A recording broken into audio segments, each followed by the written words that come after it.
All right, so I'm here with Evan. So Evan, how long you been with C.A.T? Just over 2 years. Over 2 years. All right. I gotta stop calling it C.A.T, right? Holy smokes.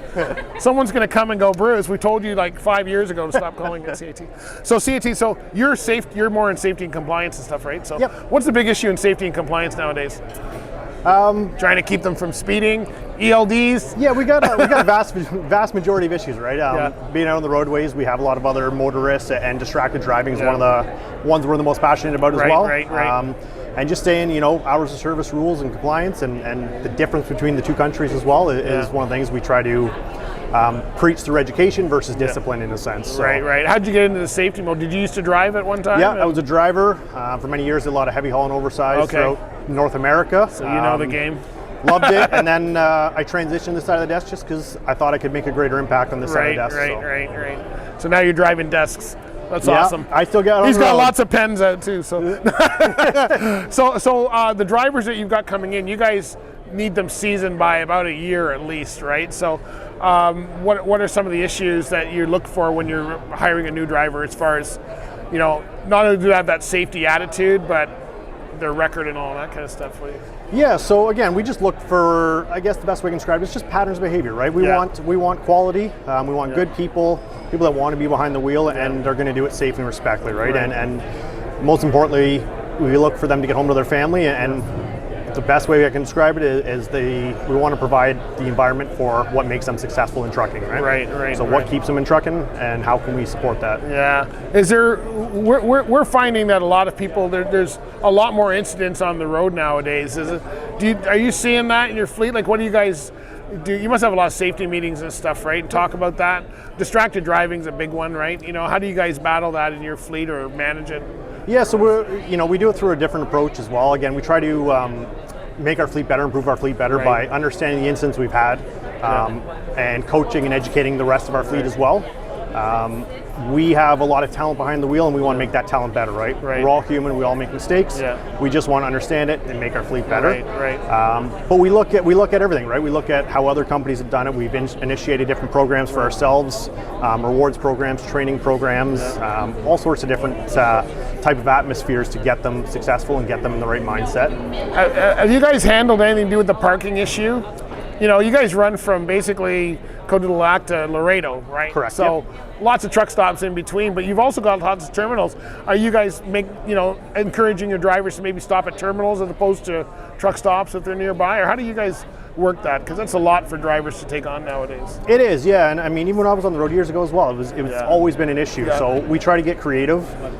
We have locations throughout North America, coast to coast, Canada and the US. Right, and we also provide all of our drivers what we call a quick reference guide, where all of our terminals are, what amenities they have, where they can park, etc. To encourage that. It's free, and we have all these different programs. We have pool tables and different amenities. I didn't hear about it from the recruiter. Absolutely. We're going to have to get back on that one. There's a side business going here. There's a benefit, absolutely. We try to provide them a good atmosphere where it's home even when they're away from home, right? That's cool. We want to change sort of the view of trucking, right? Because the folks on the road behind the wheel is what keeps the roof over all of our families and keeps the groceries on the shelves. So how can we support them and make them successful and safe, right? And so providing them a wholesome environment, when they're away from home, is going to make them successful to get home as well. Wow, that's good. That's good. So someone's got to have a good, clean record, I'm sure, to get on with you. 1 year experience at least right now. And what if someone wants to go team, but they're not a team now? What do you look for in the teams? Team driving, I've done team, I'm sure you have too. It's a different animal, right? So people got to get along and trust each other, and which is why husband and wives usually work well as teams.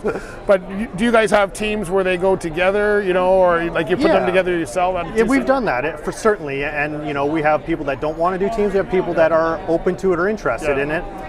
So we try to find the partnership, right? We introduce them and see how it all works and let them try it out. But the biggest thing, as you said, is the trust factor, right? They have to trust who's there, so we work with them and try to develop them, not just as a team, but also so that we can develop them into driver trainers, so that it's still a team function, but we're also developing new talent coming in the door as well. So what do you look for when you're moving, because that's a big thing in the industry right now, moving someone from driver to trainer.